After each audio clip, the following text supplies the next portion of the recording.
गया। आज टायर फोड़े गए खेरा गांव में, गुरा के पुल के ऊपर स्कूल के पास फोड़े गए हैं ट्रैक्टर।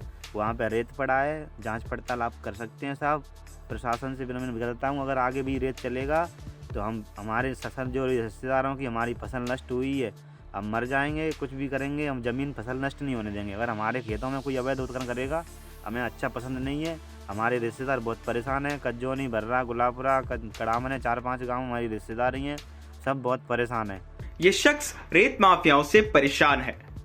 दावा कर रहा है कि पिछले दिनों मुरैना के केलारस थाना क्षेत्र के खेरा कला गांव में अवैध रेत के दर्जनों ट्रैक्टरों के जो टायर फोड़े गए वो इसने फोड़े थे। ये प्रशासन से निवेदन कर रहा है कि अवैध खनन को रोका जाए। इतना ही नहीं, ये शख्स झुंडपुरा चौकी प्रभारी पवन भदौरिया पर रेत माफिया से 60 गांठ का आरोप भी लगा रहा है। बर्रा कज्जोनी घाट कई बार बंद हो गया था, लोड चल रहा था वहाँ पे। हंसा गुजन्ना का घाट चला रहा था जगन के साथ मिलकर, राजस्थान का डकैत दस्यू जगन, और उसने कई बार मना भी करी थी। वहाँ बर्रा वाले बहुत परेशान हैं, उनकी ज़मीन खाली पड़ी है, फसल उजाड़ दी है, रास्ता चाँ के बना देते हैं वो, और ज़बरदस्ती घाट चल रहा था। हमने टीआई साहब से मना करी थी, टीआई साहब ने एक बार घाट बंद करवा दिया था, शशि कुमार जी ने। लेकिन फिर क्या हुआ, वो चौकी प्रभारी पवन भदौरिया जी हैं, उनने ये घाट चलवाया दोबारा से। नहीं माने, हमने मना भी करी थी, नहीं माने, और कई बार बहस हो गई और वो घाट चलवा रहे थे। पुष्पराय बर्रेण का मिलके घाट चलवा रहा था, कई बार पुष्पराय को ही मना किया था कि मत चलवा। और वहाँ कज्जोनी बर्रा वाले बहुत परेशान हैं, वहाँ की ज़मीन नष्ट कर दी है, फसल नष्ट कर दी उनकी। सरसों में कुदा देते हैं, कई बार भी ट्रैक्टर कई बार भी पटक देते हैं।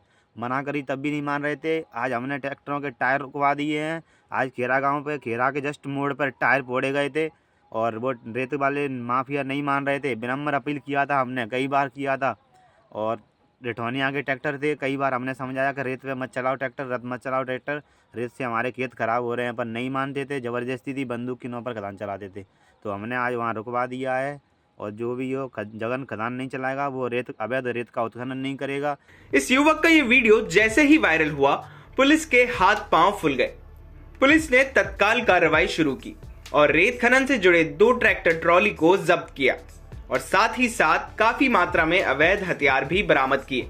पुलिस फिलहाल मामले की जांच में जुटी है। पुलिस अधिकारी मान रहे हैं कि इस अवैध खनन में राजस्थान के डकैत जगन गुर्जर का भी हाथ है। देखिए, ये जो व्यक्ति कोई वीडियो वायरल कर रहा है, उसका क्या उद्देश्य है ये तो मैं नहीं बता सकता, पर इतना ज़रूर है कि भर्रा गांव के ही कुछ युवकों को परसों केलारस एसडीओपी के नेतृत्व में उनके अनुभाग के तमाम थाना प्रभारियों के द्वारा दबिश दी गई थी। और वहाँ से हम 2 ट्रैक्टर ट्रॉली जो कि रेत, चंबल का रेत जिनमें था, उनको पकड़ के लेकर थाने ले आए हैं। उनमें अपराध पंजीबद्ध हुआ है। इसके अतिरिक्त जब उनके घरों पे दबिश दी गई तो उनके घर से 5 फायर आर्म पुलिस को मिले हैं। उसमें से 315 बोर की अधियाँ हैं और 2 कट्टे हैं और 35 करीब जिंदा राउंड हैं, तमाम खाली कारतूस हैं।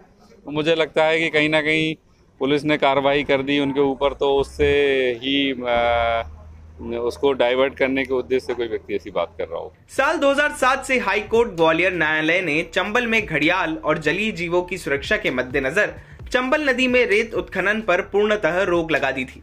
लेकिन सफेदपोश राजनीतिक संरक्षण के चलते रेत माफिया के लोग आज भी चंबल नदी को छलनी कर रहे हैं। शासन प्रशासन भी बौना साबित हो रहा है। इस माफिया ने कई बार प्रशासनिक टीम पर हमले भी किए, तो कई कर्मचारियों की हत्या भी रेत माफिया की ओर से की गई। लेकिन आज तक इसे रोक पाने में शासन प्रशासन नाकाम साबित हुआ है। मुरैना से दुष्यंत सिकरवार की रिपोर्ट, MP तक।